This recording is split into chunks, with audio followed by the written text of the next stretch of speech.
En la aplicación Exa Ecuador usted puede mirar nuestros programas en vivo o verlos cuando tenga tiempo. Descargue gratis la aplicación Exa Ecuador, disponible en App Store y Google Play. No se pierda ninguna de nuestras entrevistas. Descargue Exa Ecuador. 8:05. 8 de la mañana con 5 minutos, señoras y señores. El ministro de Economía y Finanzas, Carlos de la Torre, ha tenido la bondad, hemos sido insistentes en solicitarle su gentil comparecencia a este programa de noticias y opinión, pero él ha tenido un formato que lo pone en práctica desde hace algunos días en otros medios idénticos al nuestro. Y bueno, pues el calendario ya dependía exclusivamente de su staff de asesores y del propio secretario de Estado. Pero lo contentos que estamos es que ya está aquí. En un momento en donde Eduardo Valencia ya estaba programado hace algunos días. Y esta para mí, gratísima coincidencia para que el público radio oyente se beneficie de un esclarecimiento simultáneo, señor ministro, con mi cordial bienvenida, el gusto de tenerlo, porque aunque no coincidimos en muchas cosas desde el lado de cada uno cumple con sus obligaciones y puede estar a ratos, muy pocos desde luego, usted equivocado. Y yo permanentemente equivocado, pero soy el preguntador por ejercicio profesional. De manera que, muchas gracias. Lo que yo quería es agradecerle por su presencia en este estudio. El señor economista Eduardo Valencia ha manifestado, ha denunciado, ha ubicado las cosas en márgenes que seguramente usted querrá esclarecer. Pero antes yo quería preguntarle, lo que le dije en su presencia o con su concurrencia, y perdone el señor presidente de la República que lo refiere aquí, le dije, señor presidente, usted estuvo allí, señor presidente, ¿cómo es que los que gestaron una deuda increíblemente grande, los que se tomaron los recursos como se ve claramente por la denuncia internacional de la OIT, se tomaron en el sentido de usar esos dineros en otras prioridades de gestión pública y especialmente en gasto corriente, me imagino, o para necesidades de un modelo muy oneroso para sustentar, digamos, un estamento administrativo burocrático muy amplio, exageradamente grande, para las circunstancias y limitaciones que ha tenido la caja fiscal en los últimos años. No obstante, en el partido de gobierno se ponen de acuerdo y en silencio le están a usted prácticamente acompañando o asesorando quienes fueron los causantes de lo del IES, lo del Banco Central, la deuda externa, todo lo que ha resultado muy controversial. ¿Y qué pensábamos que la administración del presidente Moreno venía a cambiar ese formato? Pero todos coincidimos que el asunto sigue adelante. O usted nos puede contradecir y manifestar y demostrarnos, más que todo, no a mí, sino al público, me pongo en el plural, nada más ni nada menos, que de un ciudadano. ¿Cómo podría explicarnos que el ex gerente del Banco Central y el ex ministro coordinador del Frente Económico sigan allí con usted? Son sus amigos, son maestros universitarios antes, y bueno, con la opinión favorable que tiene el señor presidente de la República, con lo que ustedes están haciendo, se mantienen allí con el mismo formato, sustentando el modelo económico anterior. Esto es lo que quería como pregunta global, ¿no? Solicitarle y que nos diga la plena, así como suele decirle a su madre política, la señora Lolita, ¿no? Señor ministro, siempre estaré gustoso de tenerlo acá. Muy buenos días, ministro. Muy buenos días, Gonzalo, muy buenos días con quienes nos están escuchando. Le agradezco mucho por esta entrevista y vale indicar que ahora que aquí estoy a los tiempos se debe por las funciones que ahora, de las que estoy hecho responsable ahora, y eso evidentemente cambia el formato de mis participaciones públicas, porque antes como analista yo podía sin ningún problema desarrollar mis opiniones, mis puntos de vista sobre la economía, pero ahora mi misión es la de informar y eso está sujeto a temporalidades, a la generación misma de los hechos que tienen que informarse y eso también define cómo se maneja la agenda de estas participaciones. ¿Qué iniciativas propias ha desarrollado en estos meses, ministro? Ya, muy bien. En función a esta pregunta amplia que usted me hace, también quiero indicar algo que creo que es importante frente también a la entrevista que se hizo antes en estos micrófonos. En mi caso, yo no necesito descalificar a nadie, yo me baso en ideas, en números, en conceptos desde una perspectiva técnica y con eso podemos discrepar sin ningún problema con cualquier persona y aún así poder mantener una relación muy cordial y de respeto. Así que en ese sentido, Gonzalo, no se preocupe, todas sus inquietudes yo las absolveré desde mi perspectiva y de cómo se están manejando las cosas. Usted es un pecador de permisividad con los modelos que ha continuado desarrollando, digamos. Ya, a ver, vamos atendiendo varias de las inquietudes que están puestas sobre la mesa. Bueno, yo soy el ministro de Economía y Finanzas, eso quiere decir que yo soy el responsable de la definición de la política económica y del manejo financiero en este país. Si bien el presidente en su equipo ha mantenido algunos funcionarios del régimen anterior, ellos cumplen sus funciones dentro de sus espacios, pero tiene que quedar bien claro que yo soy responsable de las entidades rectoras de la política económica y fiscal del Ecuador y estamos manejando desde esa perspectiva y con mi control y supervisión, obviamente con la anuencia del presidente de la República, el manejo de la economía. ¿Qué es lo que se ha hecho? ¿Es el presidente del Frente Económico? ¿Qué se ha hecho? ¿Este rato? No existe un presidente del Frente Económico como tal, pero evidentemente yo estoy a la cabeza del Frente Económico. Ha sido Así tradicional, es, el ministro de así Economía es. ha manejado el Frente Económico. Así es, y de hecho las cosas se manejan de esa manera y uno de los primeros esfuerzos que se han hecho fue el de transparentar las cifras de los pasivos del Estado en los cuales está la deuda pública, por ejemplo, y que el presidente de la República lo hizo público en su momento y hemos transmitido estas cifras en todas las instancias que han sido necesarias. ¿Qué encontró de malo y qué ha cambiado? Bueno, principalmente el problema que pudo haberse dado es que se reforzaba el mensaje sobre una parte de las cifras. Entonces, ¿qué es lo que hemos hecho desde un ejercicio de responsabilidad? Poner sobre la mesa absolutamente todas las cifras, evidentemente evaluadas, clasificadas, contabilizadas y sumadas con las bases técnicas que se requiere para tal efecto, pero de esta manera tenemos ya la información completa y en un mismo contexto que nos permite entender con mayor precisión cuál es la situación, en este caso, de los pasivos del Estado ecuatoriano y de esa manera entendemos mejor cuál es la situación de la economía nacional.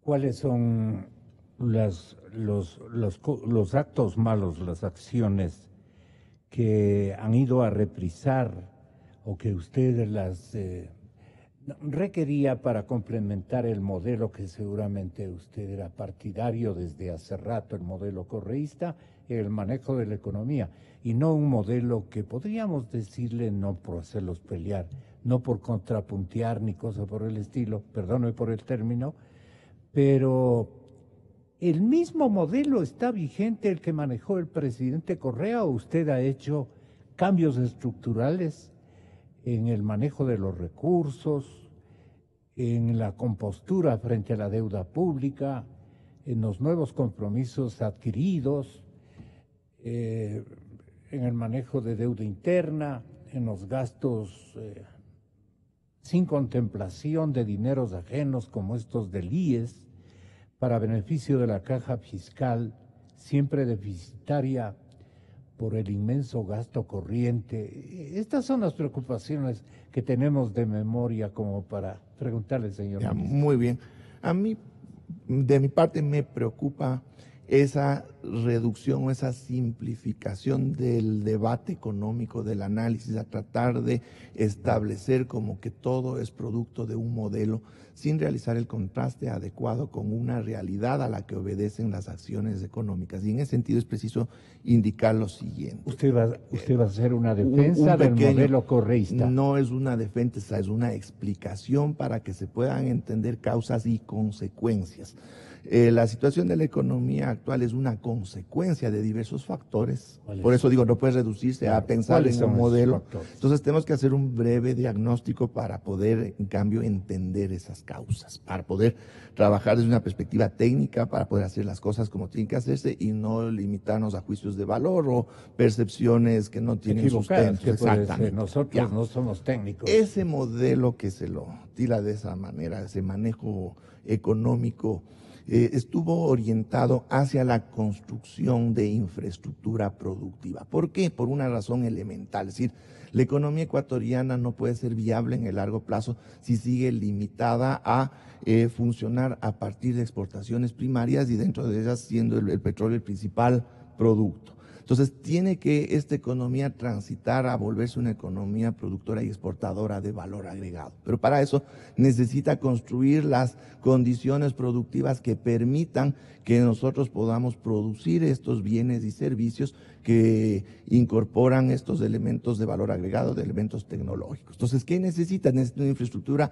productiva impresionante que no la va a generar el sector privado. Y ahí se justifica esta grandísima inversión pública que se hizo en infraestructura productiva. Ahí está un ejemplo, son los proyectos hidroeléctricos. Para producir se necesita energía. Ahí estaba ese concepto que en su momento se manejó como el cambio de la matriz productiva. Está toda la infraestructura vial, puertos, aeropuertos, porque la producción se basa en el transporte, ¿ya? Pero la producción se basa fundamentalmente en el talento humano. Ahí podemos poner como ejemplo ese esfuerzo. ¿Cuál es la infraestructura productiva que usted encontró? Bueno, ahí tenemos una decena de proyectos hidroeléctricos listos para arrancar, una red vial de primer orden, unos sistemas de telecomunicaciones en el Ecuador que guardan una distancia enorme con las características que tenían hace 10 años, etc. Entonces, tenemos que entender que esta orientación de manejo económico y de destino de recursos implicó un esfuerzo fiscal enorme. Es decir, cada centavo de la caja fiscal tomando en cuenta entró el a esta valor inversión. agregado de la corrupción. Eso es otro tema que desgraciadamente también acompañó este proceso y no podemos negar que así ha sido. Pero bueno, ¿qué es lo que sucede? En este esfuerzo importante que demandó también financiamiento interno y externo, nos sorprende a fines de 2014 la caída abrupta de golpe. En cuestión de semanas cae el precio del petróleo a la mitad, ¿ya? Entendiéndose que gran parte de ese esfuerzo fiscal se estaba alimentando con recursos petroleros. Entonces, ¿cuál era la situación que enfrentó el Ecuador? Además de que otras exportaciones, no solo las petroleras, cayeron en su valor por el efecto de la apreciación del dólar en los mercados internacionales. Esto implicó que el Ecuador pierda 1/3 del valor de sus exportaciones en el lapso de un trimestre. Imagínense, es como que a un ciudadano pierda la tercera parte de sus ingresos de la noche a la mañana. Eso es un problema como país. Y como gobierno, esto evidentemente se tradujo en muchos menores ingresos frente a una dinámica que le exigía inyectar muchos recursos a esta construcción de infraestructura. Entonces, esto evidentemente derivó... Esta inyección para usted era totalmente equivocada. ¿Y por qué usted se sustenta en el trabajo intelectual y técnico de personas que fallaron? Pues definitivamente salieron derrotados por las circunstancias. A ver. Les faltó el dinero, les faltó ideas, siguieron a ciegas consejos radicales de parte del señor presidente anterior. Y ahí nos dejó fregando con una deuda impresionante Un gasto en 10 años de 360.000 millones de dólares, más 60.000 millones de deuda. Quiere decir que se han comido, o nos hemos comido, pongámonos en el plural, 420.000 millones, señor ministro, que usted, el instante en que haga una auditoría, cree que en las famosas carreteras, infraestructura eléctrica, usted va a encontrar 420.000 millones. Medio complicado le veo el asunto. Ya, esa es su opinión, Gonzalo. Claro. Yo siempre apoyé los objetivos del proyecto del gobierno anterior, apoyé los mecanismos, cómo se manejó la economía, si bien como en toda acción humana hay errores, han habido errores, pero también hay circunstancias que no dependieron de ese manejo, que derivan en las consecuencias. ¿A qué se refiere? Precio del petróleo, simplemente con eso ya estoy indicando que tuvimos un impacto enorme que afectó evidentemente las finanzas públicas. El crucero de gasto pasó por una maravilla de época, un boom petrolero impresionante. ¿Cuánto produjo el boom petrolero? Bueno, ahí estamos en otro problema. No se puede hacer un análisis de este tipo con unas pocas sumas y restas con la calculadora del teléfono celular como muchas veces se hace. Un concepto fundamental que tenemos que tener en cuenta, si bien hay importantes ingresos que no son en la magnitud en los que se habla, porque hay que entender que también hay costos de producción, es decir, la economía, si bien tiene ingresos, también tiene unos costos importantes. Bueno, todos esos recursos se han canalizado, muchos en inversión, pero también en gasto corriente, es decir, también las personas tenemos que vivir el día a día, ¿ya? Y eso implica que tenemos que consumir permanentemente a partir de unos ingresos, es decir, es un ejercicio muy complejo que no puede reducirse a una apreciación tan sencilla. Pero volviendo a este diagnóstico para entender cuál es nuestra situación, ¿cuál era la alternativa ante una baja importante de los recursos del Estado? Hay que entender una circunstancia de nuestra economía que se genera en estos 10 años anteriores. Ese esfuerzo que viene desde el Estado para impulsar toda esta obra de infraestructura, lo que logra es que mucha de la actividad del sector privado se articule a estos esfuerzos que se están haciendo. Es decir, el sector privado se vuelve en cierta medida dependiente de esa dinámica.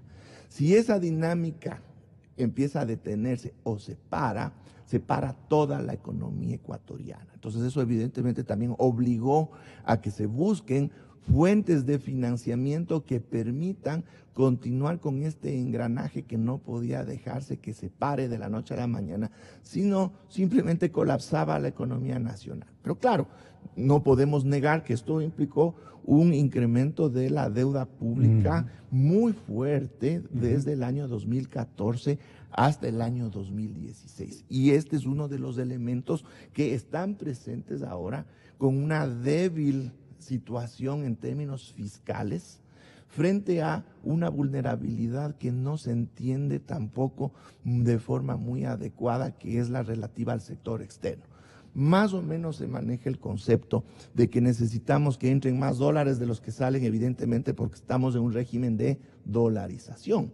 Pero el riesgo de que esos dólares que entran sean menos de los que salen no está solo en nuestro sector externo, no solo una cuestión de que tenemos que exportar más de lo que importamos o que tenemos que traer capitales de afuera para que entren esos dólares. Tenemos también un factor interno que no se ha entendido de forma adecuada, que es la demanda del dinero físico en la economía nacional, que es otro drenaje de las reservas internacionales del Banco Central. ¿Qué pasa? A ver, en nuestra economía ahora tenemos 14.000 millones de dólares circulando en monedas y billetes, ¿ya? Cuando entramos a la dolarización, esa cantidad era mucho menor. Estamos hablando de un incremento de 10 veces. Porque la economía crece, las actividades económicas crecen, cada vez somos más ecuatorianos, cada vez necesitamos más dinero para que pueda funcionar la economía, es evidente eso.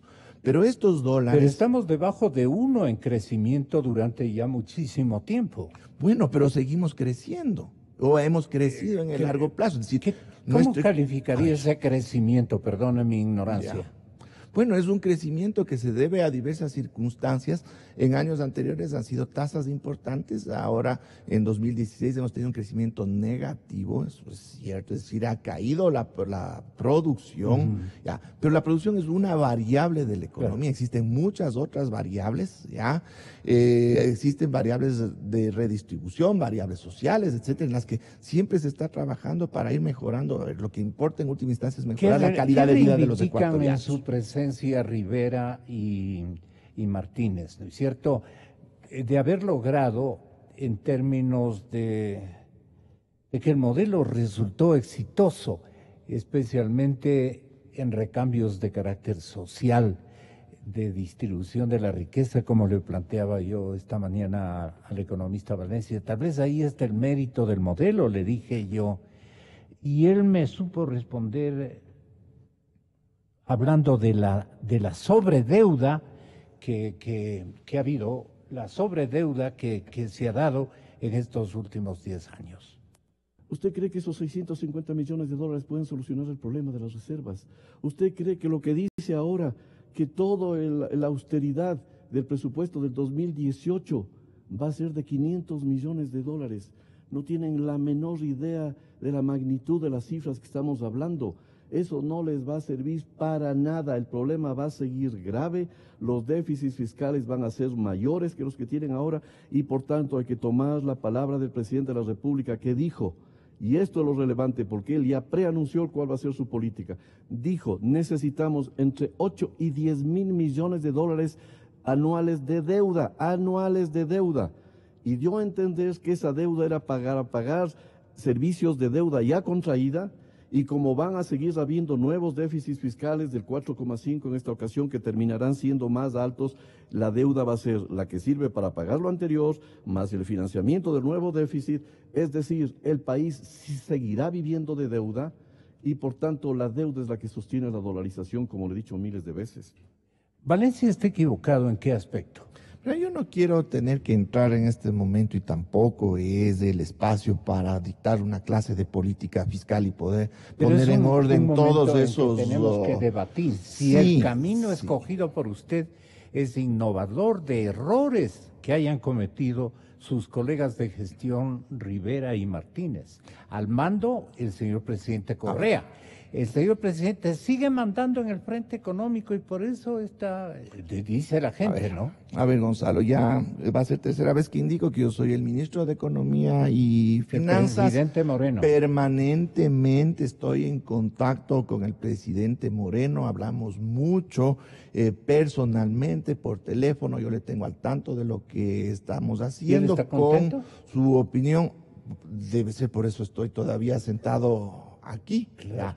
Entonces tenemos que entender que estamos también en una siguiente fase, es decir, ya la realidad que enfrentamos como economía a nivel internacional, a nivel local, es otra. Entonces tenemos que nosotros actuar con acciones en función de esta nueva realidad y el primer trabajo que tenemos que hacer es corregir el aspecto fiscal, dar solidez al aspecto externo para sostener a la dolarización y atendiendo a su pregunta que me hizo anteriormente, ¿qué es lo que nos dejó el modelo anterior? Exacto. Me dejó la posibilidad de decir algo que yo ya dije públicamente, que ahora le toca asumir al sector privado su responsabilidad en términos de generar producción.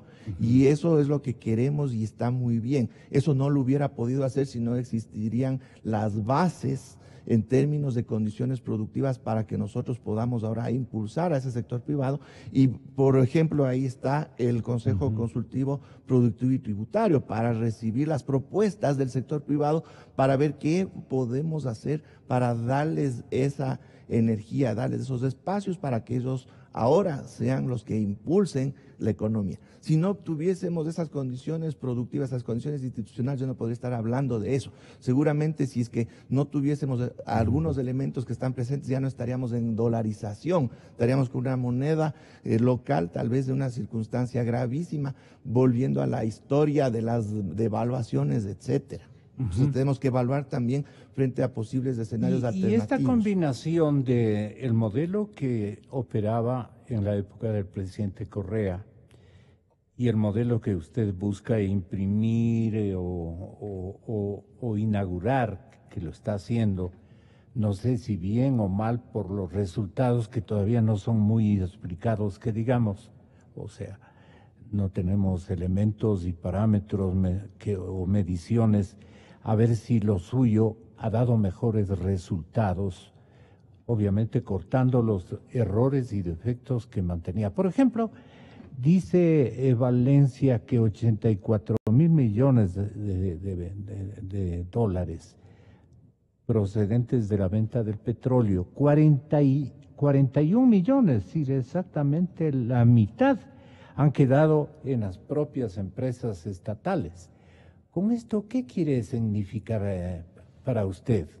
O habría que me faltó preguntarle tal vez al señor economista, o yo le estoy explicando mal al público. De los 84.000 millones de dólares que el Ecuador recibió como venta del petróleo, 41.000 millones se quedaron las propias empresas estatales. 21.000 fueron a los consejos provinciales y municipales y 21.000 fueron a los subsidios a la adquisición de derivados que benefició a la gente rica. Pero me refiero a los 41.000 millones de dólares. Nadie ha dicho quién diablos, de a dónde fue y cómo se gastó, porque nadie se ha metido con ello.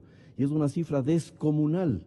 Como no puede ser de otra manera, que tampoco está solamente ahí el problema, porque además el gobierno de Correa les hizo endeudar a las empresas petroleras, es decir, que las empresas petroleras contrajeron deuda, es decir, encima de eso, de ese petróleo escaso, tienen que pagar la deuda que se benefició el gobierno de Correa. O sea, estamos hablando de una cosa gigantesca.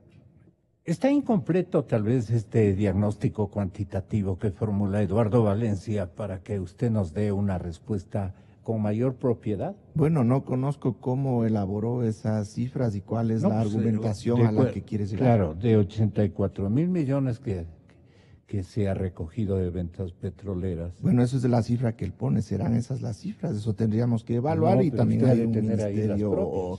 Sí, pero las que encontró usted. Ah, por supuesto, yo tengo muchas de las cifras de muchos de los espacios del manejo económico, tendríamos que corroborar. Pero Valencia usa cifras de la academia o cifras del Banco Central o del Ministerio de Economía que dirigieron Rivera y Martínez. Desconozco cuál es su fuente y cómo habrá hecho los cálculos, con qué metodología está operando. No puedo opinar. ¿Y usted cuando fue al ministerio encontró las cifras que tenía usted de académico?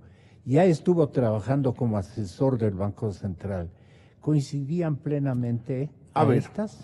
En relación a las cifras es importante aclarar lo siguiente. No es que un país y sus instancias pueden poner las cifras que quieran o las estadísticas que quieran, ¿ya? Los países serios, como es el caso del Ecuador y sus organismos del manejo económico, mantienen convenios a nivel internacional con organismos de la talla de las Naciones Unidas, el propio Fondo Monetario Internacional. Las estadísticas se construyen a partir de manuales que están desarrollados por estos organismos y permanentemente se están auditando esas metodologías de elaboración de estadísticas, que son las mismas que son publicadas por estos organismos, ¿ya? Entonces, como yo indiqué, lo que se hizo fue un ejercicio de juntar las cifras para ponerlas todas en un mismo contexto para que desde esa perspectiva se pueda transparentar la real situación de la economía, es decir, no sesgarnos a analizar solo una parte de las cifras, sino ponerlas a todas, incorporarlas, agregarlas en términos de cómo se establecen estas metodologías, pero poder tener el panorama completo. Dígame, señor ministro, con todo respeto, usted nos señala 4 indicadores, 4 señales de austeridad, pero es para la caja fiscal, que es harto importante porque la queja nacional de los entendidos y especialmente del sector productivo es que el Estado ha gastado en estos 10 años como que fuera un Estado millonario. Y me da la impresión de que usted también ha criticado ese estilo de gasto corriente, de gasto dispendioso, en sus alocuciones anteriores, antes de ser ministro, porque son verdades. Pero usted se cuida de que, no sé si esto sea una especie de estatus intelectual o estatus ideológico, el hecho de negar que, o digamos de decir, o de o de categorizar como un éxito no estar escuchando recetarios del Fondo Monetario Internacional y no acudir a este gran fondo internacional para cubrir estos déficits. Entonces usted se cuida, dice, a ver, nosotros con el FMI no hemos realizado ninguna tratativa de endeudamiento ni de compromiso conceptual, ¿no es cierto? Se cuida usted de que le vayan a decir que ya se ha ido a entregar al FMI. ¿Por qué es esto? Primero es una curiosidad. No es que me es cuido. Es de estatus intelectual, No. de estatus ideológico. ¿Qué les pasa si este Fondo Monetario Internacional, ministro, incluso había podido ahorrarnos las enormes cantidades de dinero que hemos pagado por el endeudamiento agresivo de la anterior administración? Gonzalo, no es que yo me cuido, sino que yo sí entiendo cómo funciona estos organismos multilaterales y nosotros nos manejamos en nuestra relación en función de cómo operan estos organismos. Entonces, en el caso del Fondo Monetario Internacional, conversemos un poco para que sepamos cómo opera esta entidad, porque el lugar común es de que hay que acudir a este organismo para que nos preste recursos.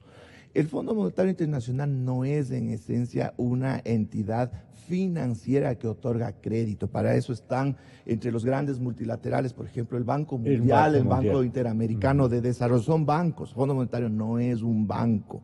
Fondo Monetario sí entrega recursos en calidad de préstamo, pero esa es la última instancia a la que acuden los países cuando ya se les han cerrado todas las puertas del financiamiento externo. Su situación macroeconómica es realmente grave y no tienen una capacidad propia de poder desarrollar ellos su política monetaria, además de que deben comulgar con los elementos conceptuales y teóricos del modelo que maneja el Fondo Monetario en relación al manejo macroeconómico de los países, que es una situación totalmente opuesta a la situación del Ecuador. Lo malo es que los condicionamientos que impone para prestar dinero son gravitantes en el cuerpo social, ¿no? ¿Y dinero para qué presta? Para ciertos elementos muy puntuales, justamente bajo condicionamientos de manejo económico en situaciones críticas de las economías. En el caso nuestro,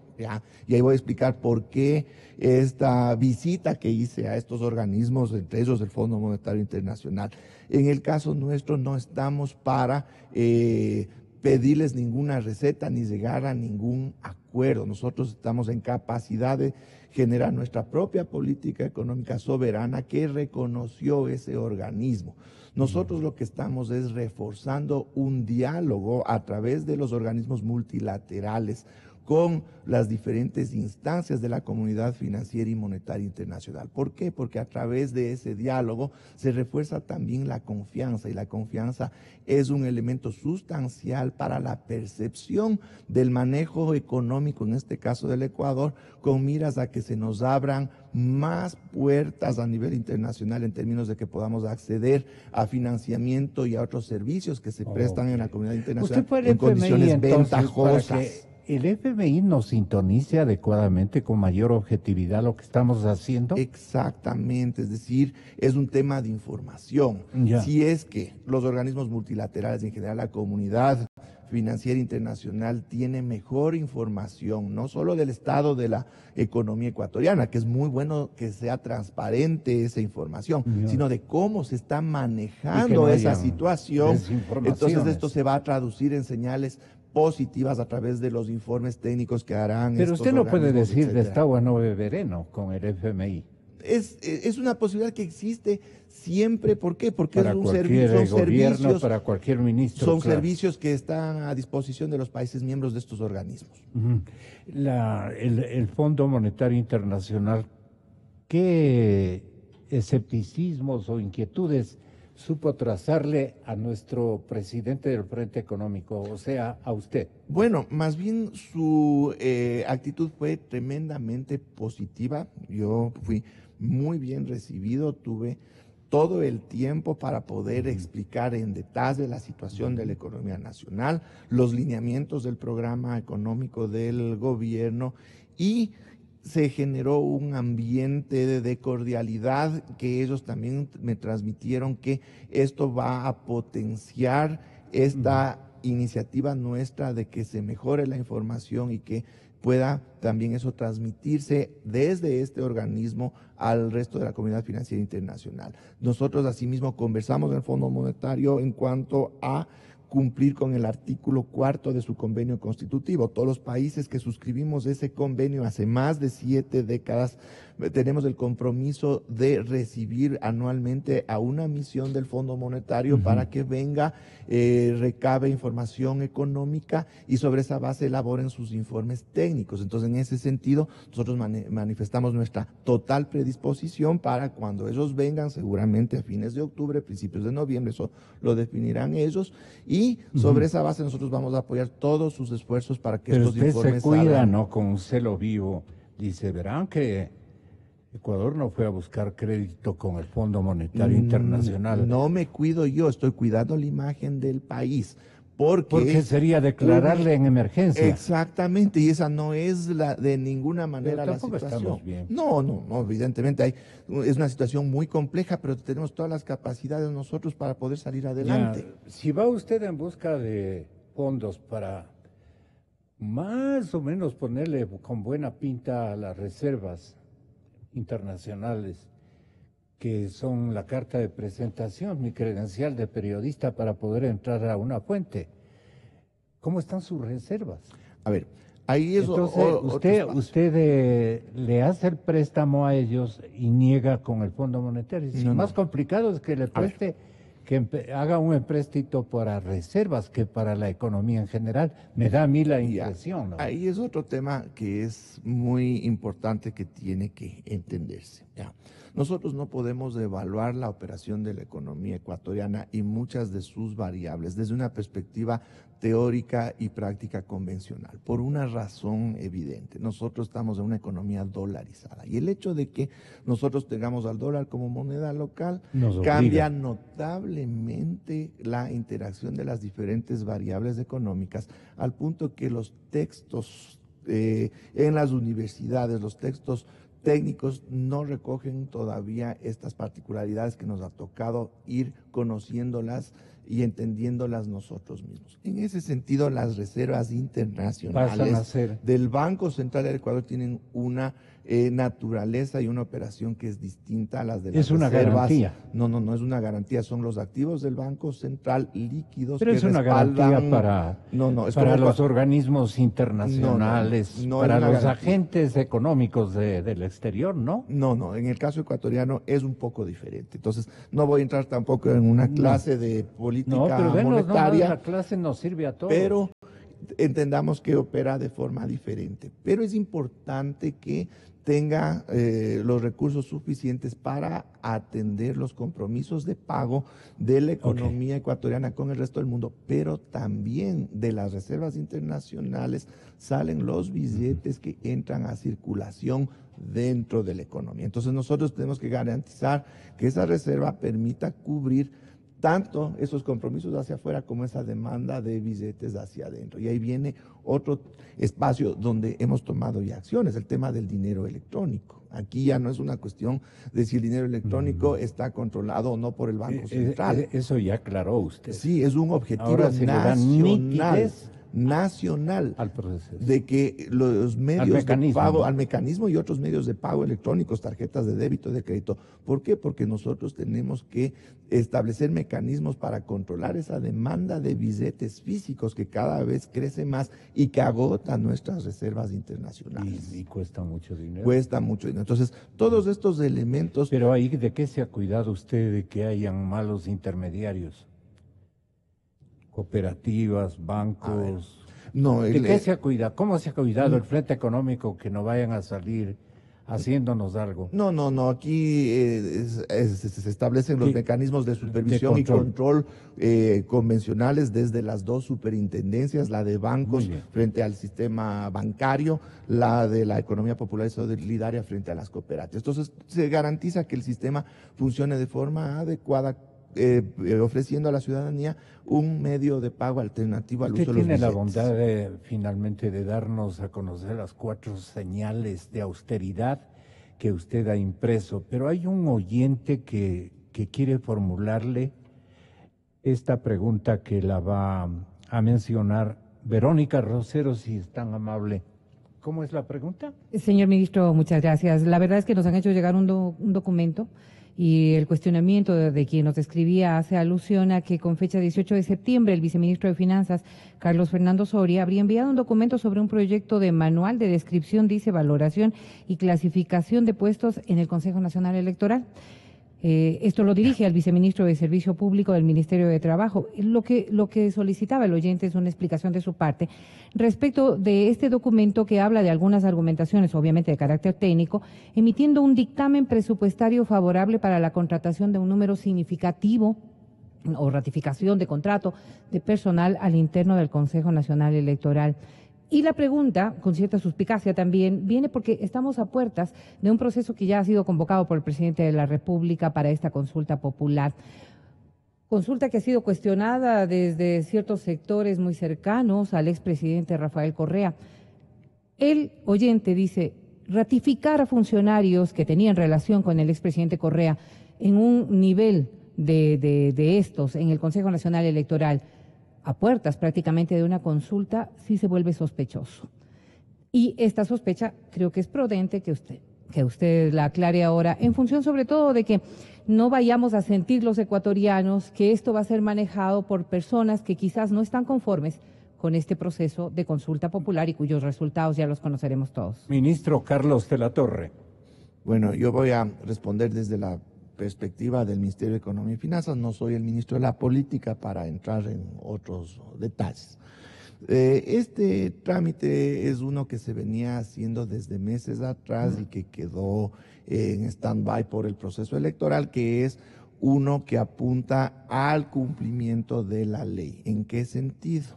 Ya las instituciones del sector público deben mantener un 80% de personal con nombramiento y un 20% con contrato. Esta entidad de su personal técnico, no estoy hablando de las autoridades ni de quien dirigen, tenía la proporción inversa. Entonces lo que venían haciendo es un trámite que se le dio paso siguiendo todo lo que establece la ley para que un número determinado de personas con contrato ahora pasen a tener nombramiento. No existe ninguna modificación en términos presupuestarios, son los mismos recursos con los que se les estaba pagando desde años atrás, y lo que se hace es la regularización de este personal a efectos de cumplir con la ley. Eso fue todo este ¿La motivación trámite está a tiempo? ¿Debía hacerse en esta temporalidad, ministro? ¿O podíamos esperar? Digo, porque si estamos tan próximos a una consulta, bien lo podíamos hacer o posterior, o quién sabe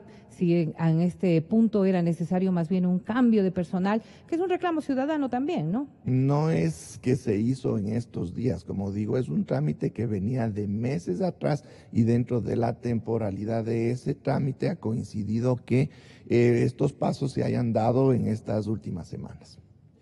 La pregunta final, señor ministro, ojalá otro momentito podamos hablar de temas que quedan en pendiente. No creo que le hayamos creado molestias, No, ni le para hayamos nada, hecho Gonzalo. asustar, pero ese es nuestro estilo, No, ¿no? yo no me asusto, tranquilo, Gonzalo. Sí, En yo le estos vi temas que no es me bien asusto. valiente usted. Perdone, ministro, ¿de qué quiere asegurarse el gobierno de Alianza País o el señor expresidente Rafael Correa manteniendo a Patricio Rivera y a Diego Martínez en un triunvirato en el Ministerio de Economía y Finanzas?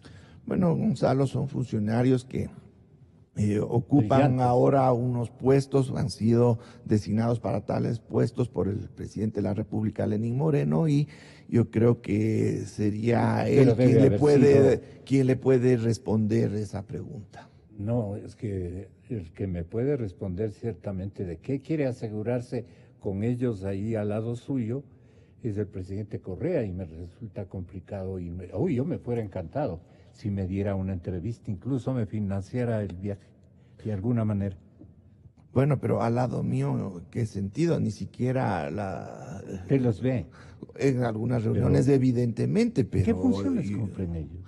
Ellos tienen unas funciones, en el caso de Diego Martínez, desde el representante del presidente ante la Junta de Política y Regulación Monetaria y Financiera. Entonces, claro, él participa de esas reuniones, y el consejero Rivera, él opera, es asesor del presidente.